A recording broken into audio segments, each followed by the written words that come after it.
Welcome to the Leo. Jaganmohan Reddy రోజుకొక YCP నేతకైతే shock ఇస్తూ వస్తున్నాడు.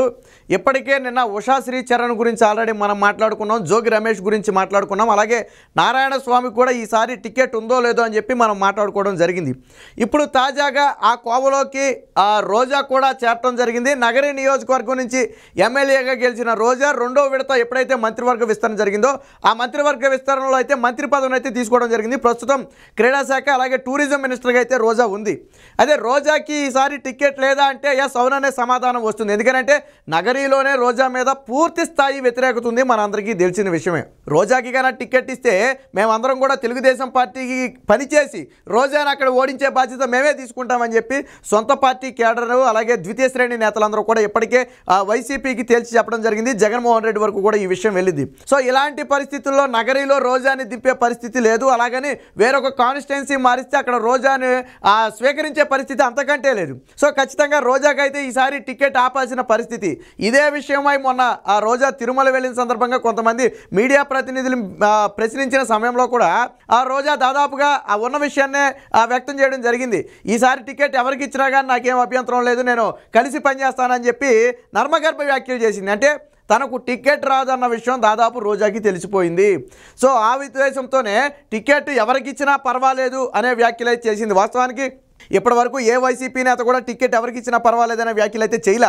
ఎవరైనా సరే అంటే జగన్మోహన్ రెడ్డి ఖచ్చితంగా మా మీద నమ్మకం ఉంది, మాకే టికెట్ ఇస్తారని చెప్పి ఎవరికాళ్ళు ఆశాభావం వ్యక్తం చేస్తున్న నేపథ్యంలో రోజా మాత్రం టికెట్ ఎవరికి ఇచ్చినా ఇబ్బంది లేదు, నేను కలిసి పనిచేస్తాను, ఇవన్నీ కూడా ఆ అధికార పార్టీ మీద బురద జల్లడం కోసం ప్రతిపక్షాలు ఆ సునకానందం పొందడం కోసం పుకార్లు అని చెప్పి చెప్తుంది.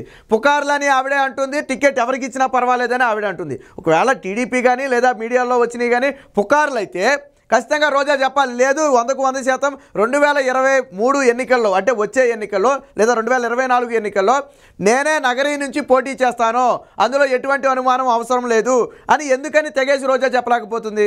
తనకంటూ క్యాడర్ను కూడా రోజా ఏర్పాటు చేసుకోలేకపోయింది. నగరీలో మొన్న గెలవడమే చావు తప్పి కొన్ని లొట్టబోయి గెలిచింది. సో అంటే అతి తక్కువ మెజార్టీతో గెలిచింది. ఏదో గెలిచామా లేదా అన్నట్టుగా అతి తక్కువ బహుశా 2000 మెజార్టీ అనుకుంటా, 2000 మెజార్టీతో సుమారు గెలిచినట్టుగా ఉంది.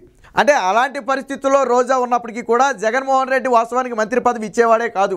రోజా మంత్రి పదవి వస్తుందో రాదోనని చెప్పి ఒక ఇంత అలకతో ఏపీఐఐసి చైర్పర్సన్ పదవికి రాజీనామా చేసింది. గతంలో మొదట్లో రోజాకి ఇచ్చింది, ఏపీఐఐసి చైర్పర్సన్ పదవి ఇచ్చారు. అది కూడా ఒక కీలకమైన పదవి, అదేమి చిన్న పదవి కాదు, అది కూడా ఒక కీలకమైన పదవే. మొత్తం ఇప్పుడు పరిశ్రమలకు మనం కేటాయించే భూములు మొత్తం కూడా ఏపీఐఐసి అండర్లో నుంచే మనం కేటాయించడం జరుగుతుంది. సో అదొక కీలకమైన విభాగమే. సో దానికి చైర్మన్ పదవి ఇస్తే రోజా మాత్రం ఎన్నికలు కరెక్ట్గా ఏదైతే మంత్రివర్గ విస్తరణ ఉందో ఆ మంత్రివర్గ విస్తరణకి కొద్ది రోజుల ముందు ఒక 2-3 నెలల ముందు ఏపీఐఐసి పదవికి అయితే రాజీనామా చేయడం జరిగింది. ఎందుకు రాజీనామా చేసిందంటే తనకు మంత్రి పదవి రాదేమోనన్న ఉద్దేశంతో ఒక ఇంత అలకతోనే రాజీనామా చేయడం జరిగింది. సో జగన్మోహన్ రెడ్డికి తప్పని పరిస్థితుల్లో రోజాకి మంత్రి పదవి ఇవ్వాల్సి వచ్చింది. ఎందుకంటే అప్పుడు ఆడ కరెక్ట్గా 2.5-3 ఏళ్ళ కాలం కూడా పూర్తి కాలేదు. ఇలాంటి సమయంలో మళ్ళీ పార్టీలో ఎందుకు విభేదాలు తీసుకురావడం అని చెప్పి తప్పని పరిస్థితుల్లో రోజాకి అయితే ఆ మంత్రివర్గం కేటాయించడం జరిగింది. వాస్తవానికి రోజాకి మంత్రివర్గం కేటాయించడం చాలామంది వైసీపీ నేతలకు కూడా ఇష్టం లేదు. నగరి నియోజకవర్గంలో కూడా రోజాకి మంత్రివర్గం కేటాయించడాన్ని తీవ్రంగా వ్యతిరేకించారు. ఎందుకంటే అంతకంటే కృషి చేసిన వాళ్ళు చాలామంది ఉన్నారు. రోజా ఒకప్పుడు తెలుగుదేశం పార్టీ నుంచి వచ్చిందని చెప్పి చాలా విమర్శలు కూడా చేయడం జరిగింది. రోజాకి అసలు రాజకీయ జీవితాన్ని ఇచ్చిందే తెలుగుదేశం పార్టీ. నాడు రాష్ట్ర మహిళా అధ్యక్షురాలుగా కూడా తెలుగుదేశం పార్టీలో ఉన్నప్పుడు చేసింది.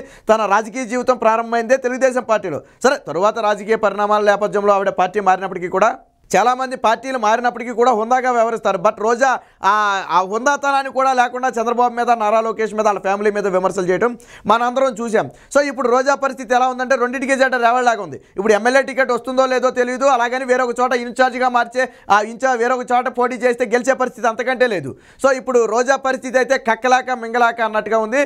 మనకు తెలిసిన సమాచారం ప్రకారం నగరీలో ఈసారి కొత్త అభ్యర్థి వేట ఆల్రెడీ మొదలైంది. రోజాకు కూడా సూచాయిగా ఈసారి నగరీ నుంచి టికెట్ వేరొకరికి ఇస్తున్నామని చెప్పి చెప్పడం జరిగింది. అయితే రోజా కాన్స్టిట్యున్సీ మార్చే అవకాశం ఏదైనా ఉంటే చూడాలని చెప్పి కూడా జగన్మోహన్ రెడ్డికి అయితే విన్నవించినట్టుగా తెలుస్తుంది. దీని మీద ఎటువంటి స్పందన రాలేదు. పైగా ప్రశాంత్ కిషోర్ సర్వేలో రోజా మీద తీవ్ర స్థాయి వ్యతిరేకత ఉన్నట్టుగా తేలటం. ప్రశాంత్ కిషోర్ సర్వే దాకా అక్కర్లా, వైసీపీ నేతలే, నగరీలో ఉన్నటువంటి వైసీపీ నేతలే రోజాకి టికెట్ ఇస్తే మేము పనిచేయమని ముఖం మీదే చెప్తున్నారు. అవసరమైతే పార్టీకి దూరంగా ఉంటాం లేదా ప్రతిపక్షానికి పనిచేస్తాం తప్ప రోజాకైతే పనిచేసే పరిస్థితి లేదని చెప్తున్నారు. ఎందుకంటే రోజాకి మొదటి నుంచి కూడా కలుపుకుని వెళ్ళే తత్వం లేదు.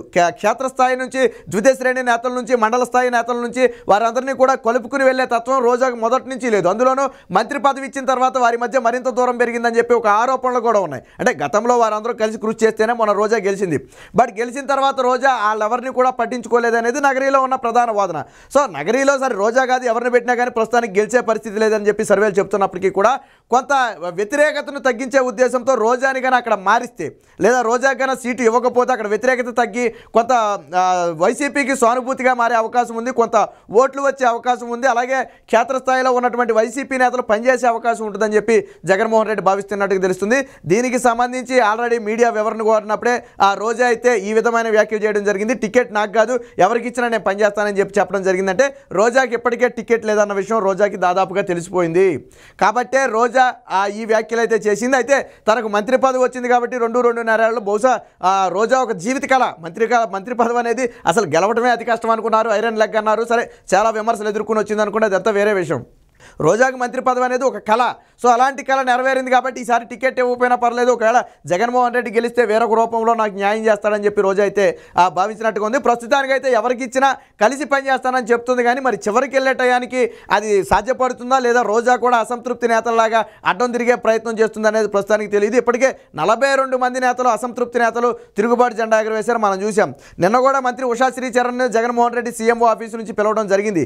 ప్రస్తుతానికి జోగి రమేష్ కూడా టికెట్ లేదని చెప్పి జోగి రమేష్ కూడా అలకలో ఉన్నాడని చెప్పి జోరుగా ప్రచారం సాగుతుంది. ఇక మంత్రి నారాయణ స్వామి, ఉప ముఖ్యమంత్రి నారాయణ స్వామి టికెట్ కూడా గాల్లో దీపంలాగా ఉంది. ఆయన కూడా టికెట్ వద్దా లేదనేది ప్రస్తుతానికి తెలియని పరిస్థితి. సో ఇలాంటి నేపథ్యంలో వారందరి కోవలో ఆ కోవలోకే రోజా కూడా చేరటం అనేది ఇప్పుడు వైసీపీ వర్గాలను అయితే ఒక ఎంతో షాకు గురి చేస్తుంది. మరి జగన్మోహన్ రెడ్డి రోజా మీద నమ్మకం ఉంచి టికెట్ ఇస్తాడా లేదా నగరి ఏదైతే వైసీపీ నేతలు రోజాకి ఇస్తే పనిచేయమని చెప్పి తెగేసి చెప్తున్నారు. అలాగే తీవ్ర వ్యతిరేకత మూటగట్టుకున్న నేపథ్యంలో రోజాని ఈసారి ఎన్నికలకు దూరంగా పెడతాడా అనేది తెలియాలంటే వేచి చూడాలి.